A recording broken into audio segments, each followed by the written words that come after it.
Some actions are just the consequences of events that happened years, months, or weeks ago. Events that shape why you do anything. This is a story of one part of that event. Dopamine. The story of dopamine is typically one of pleasure, which makes sense because everywhere we see pleasure, we see dopamine. From the thrill of hitting a jackpot on a slot machine, winning a game, and seeing beautiful art. But the truth is, dopamine isn't exactly pleasure. See, in our brains, there's a difference between what we like and what we want. Liking something has a lot to do with pleasure. How does this new experience make you feel? Most of your experiences start with the question of, do I like this? But liking something isn't enough on its own to motivate you to do anything. You need to want it. You want things because of what you've learned about them. Whenever something rewarding happens, we learn cues related to the reward and the best ways of acquiring that reward. Picture this, you're in a bar or some restaurant, the smell of food, the sound of your friends, that familiar song playing. All of this lets your brain know, or at least predict, that something good is about to happen. Scenarios like this are important because of one neurobiological observation. Dopamine release is at its highest not at, but before reward. Right before you get the thing you want. During that period of time where you see the signs and are doing the work to get what you want. Like back at that restaurant when you notice the smell of the food, the signal, and you ordered something, the work. Without dopamine, you simply don't do the work you know you need to do to get the things you want. Dopamine is a key part in motivating you to get good things and also escape bad things. So much so that when you stop it from being produced in rats, no matter how much they like something, they don't do the work to get it. In other words, they become unmotivated. The opposite is also true. Directly stimulating dopamine release just leads to the desired behavior. The role of dopamine in anticipation and motivation to work can be seen in studies done on an animal with one of the closest brains to humans, monkeys.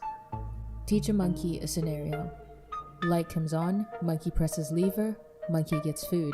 And you find that the levels of dopamine increase a lot more at the light, the signal, and the lever pressing, the work, rather than when it actually gets what it wants. The signals as well as the work are all part of what you may call the process. Dopamine is more about the pursuit of pleasure. However, even in the monkeys, after the initial high of a novel experience, over time, something unfortunate happened. They got used to it.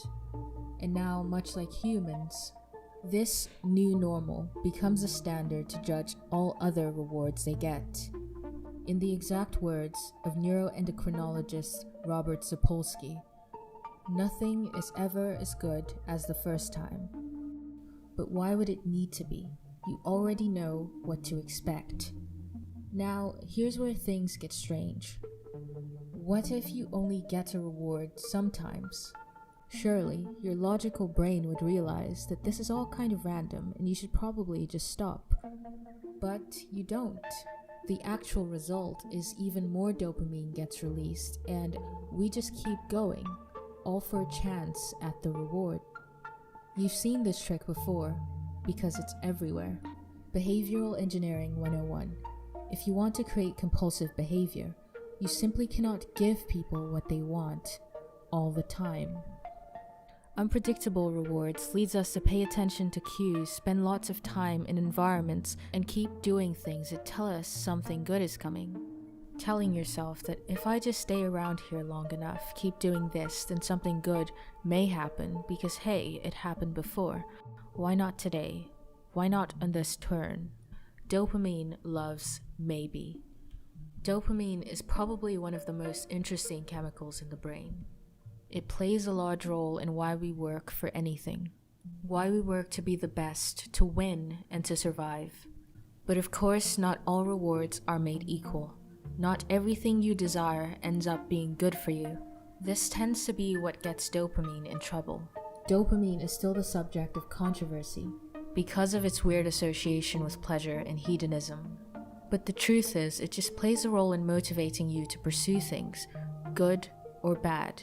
Your reward system can be exploited by self-interested parties, like casinos and advertisers, but it can also be exploited by you to form habits. When it comes to your behavior, dopamine is not the enemy. Dopamine will just keep doing one part of its countless jobs, motivating you to do, and most importantly, keep